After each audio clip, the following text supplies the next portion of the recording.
lagi di video channel Bang Hazik, bukan Bang Hazik, Pas Kantang. Jadi di video kali ini kita bakalan mengetahui jenis hantu Indonesia, teman-teman ya.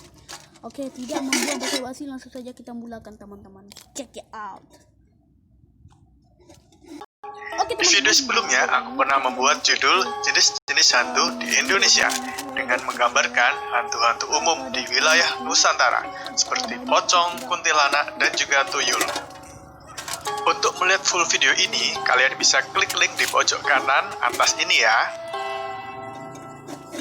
Nah, di video kali ini aku akan mengilustrasikan hantu-hantu terkenal yang hanya tinggal ataupun menguasai wilayah-wilayah angker tertentu di Indonesia.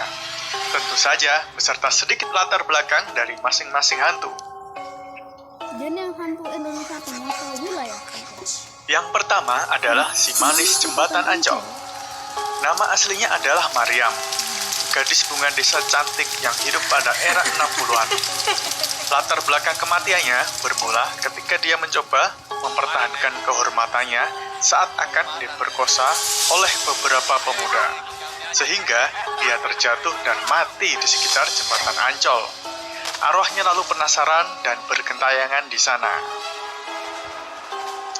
Cerita si manis Jembatan Ancol cukup populer sampai dibuatkan seri TV-nya di tahun 90-an. Menurut saya penggambaran pada sinetronnya lebih ke wanita seksi agar rating TV-nya tinggi. Kalau benar penampakan aslinya seperti ini, pasti julukannya jadi si seksi Jembatan Ancol kan? Yang kedua adalah Suster Ngesot. Seperti namanya, hantu ini berpakaian suster dan berjalan dengan ngesot atau menyeret kakinya karena kakinya hancur.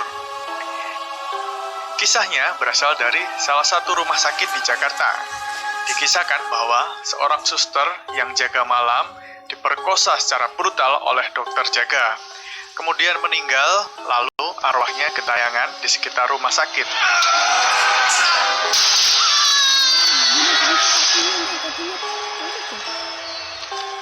Rumornya juga kalau ketemu suster ngesot, badan akan terasa kaku karena ketakutan dan gak bisa jalan sampai dia lewat dan hilang.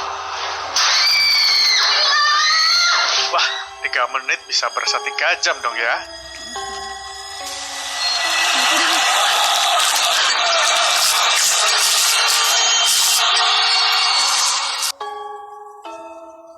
Nah, dan yang ketiga masih seputar suster, dan kali ini datang dari kotaku Surabaya. Nama hantunya adalah Suster Gepeng. Sesuai namanya, hantu ini berpakaian suster dan tubuhnya menjadi hancur serta menipis dari proporsi manusia normal.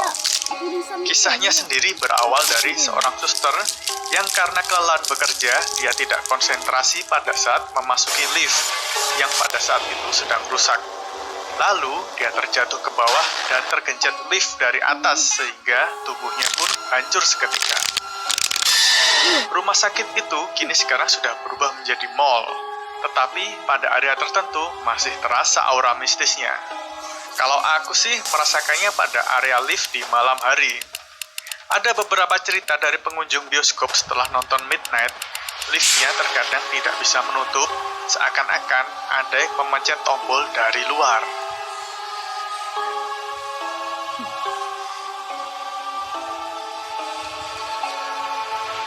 Oke, selanjutnya adalah Pastur Buntung TPU Jeruk Purut. Hantu kali ini berupa penampakan laki-laki dengan seragam pastur hitam tanpa kepala. Jadi, kepalanya dia bawa sendiri di tangannya. Dia juga ditemani oleh seekor anjing jadi-jadian. Konon ceritanya, pastur ini salah pulang. Ia mencari-cari tempat makam kuburannya yang sebenarnya ada di unit Kristen TPU Tanah Kusir. Sedangkan di TPU Jeruk Purut hanya ada pemakaman unit Islam. Katanya juga jika ingin melihat hantu pastur ini, datanglah ke TPU Jeruk Purut di tengah malam dengan teman berjumlah ganjil dan mulailah memutari kawasan tersebut. Ada suara bola. Siapa yang main bola di kuburan? Itu kepala guys. Itu kepala nih. Untuk hantu kelima ada kuntilanak merah terowongan Casablanca. Kuntilanak merah ini lebih bahaya. Penampakan hantu ini adalah seorang wanita menyeramkan berbaju warna merah dan berambut panjang yang katanya sering terlihat berdiri di sekitar terowongan, melayang ataupun merangkak di langit-langitnya. Asal ceritanya, konon ada pasangan yang terlibat hubungan terlarang sampai si wanita hamil. Lelakinya tidak mau bertanggung jawab.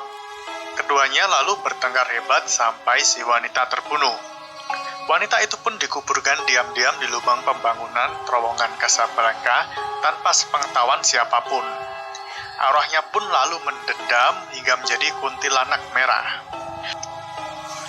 Menurut masyarakat sekitar, untuk menghindari kejadian mistis di terowongan tersebut, kendaraan yang lewat disarankan membunyikan klakson sebagai izin untuk melintas.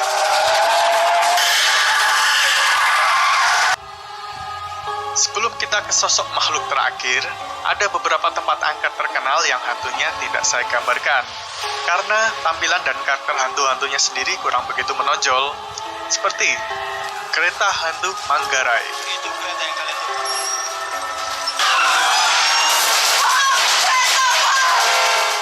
Malklender Jakarta,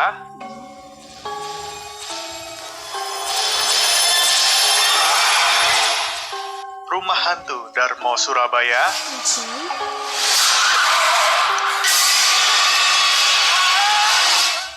Lawang Sewu Semarang, Mas, tolong mas. dan juga Gunung Salak.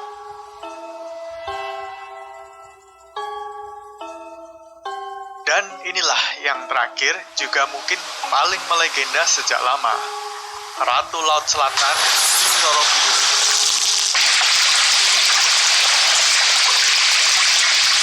Sosok ini digambarkan sebagai wanita cantik yang menjaga dan menguasai daerah laut serta pantai selatan Jawa. Dia tampil dengan pakaian era kerajaan Jawa lama, didominasi warna hijau dan emas yang megah. Tidak seperti hantu-hantu sebelumnya yang lebih sejenis arwah penasaran. Nyi Roro Kidul mempunyai tingkatan jauh lebih tinggi karena mempunyai kesaktian, bahkan kerajaan tak kasat mata. Banyak sekali versi cerita asal-usul Nyi Roro Kidul. Jadi, saya tidak ceritakan di sini ya, karena akan terlalu panjang. Udah cukup guys. Oh iya, kabarnya kalau kalian bermain ke pantai selatan, Maafkan aku ya udah ya. Oke.